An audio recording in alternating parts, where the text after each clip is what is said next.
Welcome back to West Texas View. It seems that the real estate market is always in flux, and so without any kind of stability, it's either a buyer's market or a seller's market. And I guess the basic premise that we need to talk about now is that a house is only worth what someone's willing to pay for it. But we've got to have a starting point.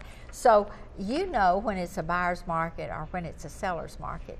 And in some communities, correct me if I'm wrong, is it a seller's market in maybe one part of town and a buyer's market in another part of town?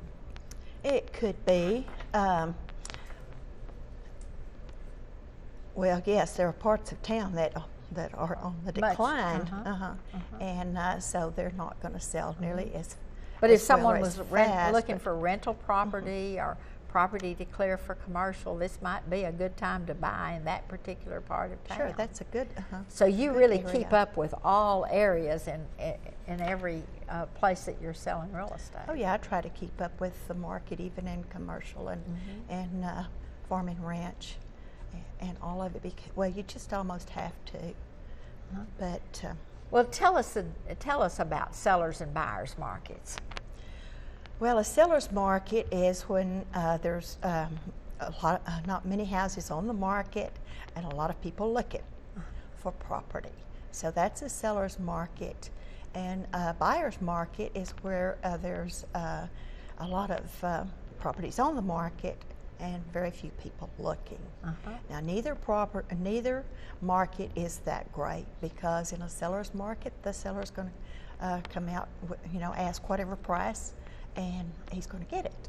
And likewise, in a buyer's market, the seller's going to be losing money a lot of times. But at the same time, a seller sells his home and then is looking for something else. So just because he sold it high, he may have to buy high to get. Yeah, that's true. If he's buying in the same market, in the same neighborhood.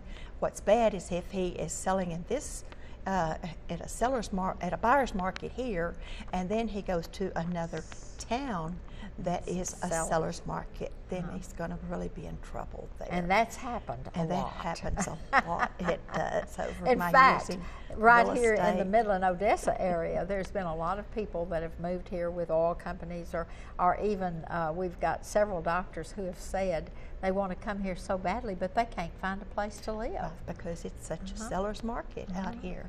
Abilene has a good market that is not really, well, it's what I call a fair market, where the buyer and the seller both can get, one can get a good deal, the other one can sell, and and do well. Is there So anything to do if you were the seller in a buyer's market?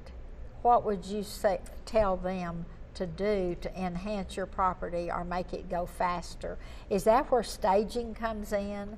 If it's a buyer's market and you really want to get rid of your property as quickly as possible. Well, that's true. Staging is always good in any market, because what you want to do is make your house as attractive to the buyers as you can, which means eliminating a lot of clutter. Get rid of the clutter in your home, box up things that you're going to keep and stack them in the garage neatly. Or better yet, get a storage building would be and get good. it completely out of the way. Completely out would be great. Throw away. Throw away. That's true. It's a good time to clean out closets. When you start to downsize, which people in my generation are doing right now, is the first thing that I learned is to get 3 boxes, throw away, store, and use in the house until it's sold. And That's true, and then get rid of a lot of your furniture, move it out of the house so the rooms look bigger. Paint is cheap, the cheapest thing you can do to a house, but it does the most good. And you can paint that house inside and out, and just remember, look for little things that people would notice that you're used to. But other people will notice, because if they see little things that are wrong, then they're wondering if there's something big you have let go. Good point. And if you're living there, you overlook that nick in the wall or something. That's right. That's right. You need to, and that's where the realtor comes in. The realtor can walk through and say, these are some things, or do you like to do that? Okay, good. Oh, yes. Okay. Yeah, point out things that need to be done or that they can fix to make the house show better. And even if it doesn't get a better price, it sells faster. So Yeah, I read somewhere that a house that's been staged usually sells 23 days. And that's a really short time to be on the market. Yes, it sells a lot quicker. So, yeah, remember to get rid of that clutter and get rid of things that you don't need. It's a good time to clean out closets. And you made a comment at the break that when you're doing staging that you cook some cookies, something that makes the house smell good, but don't use candles. That's right. Caution, those candles can start a fire because they're so easy to forget when you leave the house. But you can always use air fresheners and the fake candles and stuff that have good smell to them. But explain to me a little bit about the insurance. Is it necessary for a seller to get insurance that if something goes wrong, the buyer, like the heating and air conditioning within the first 30 days or something? Home warranty. Is that what it's called? Yes. The realtor's home warranty. Homeowners warranty. I'll get my tongue twisted here. But anyway, yes, and I recommend sellers to get that, and if not, I do recommend the buyers to pay for it themselves. It's 1 year, covers the major things in your home for 1 year, and it's just real good and very inexpensive. Insurance. And like several times, it's just $300 or $400. Yeah, I thought it was 128, but it's been a long time, I guess. But anyway, things do go wrong, and I've had several that have had to use it. Things did go wrong during that first, few months or first year. And but a seller has to declare if he knows something is wrong, like the dishwasher doesn't work or it leaks or something. Yes.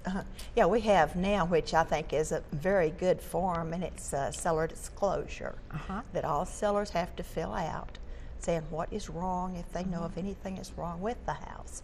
And it's, I think, about 5 pages, so it does give a lot of information. And when a realtor's with the family in the house, with the buyer in the house, they don't have that information. But with this form, it does. It's like the seller talking to the buyer. And they can just go in and say, the dishwasher would have to be replaced, the carpet would have to be replaced. We are going to have to end this program today, but we've got so much more to talk to Geneva about that we're going to ask her to come back next week and continue this conversation. See you next Sunday. Thanks for joining us for News West 9's West Texas View with Johnny Lou Avery. This has been a public affairs presentation of KWAB-TV and KWES-TV.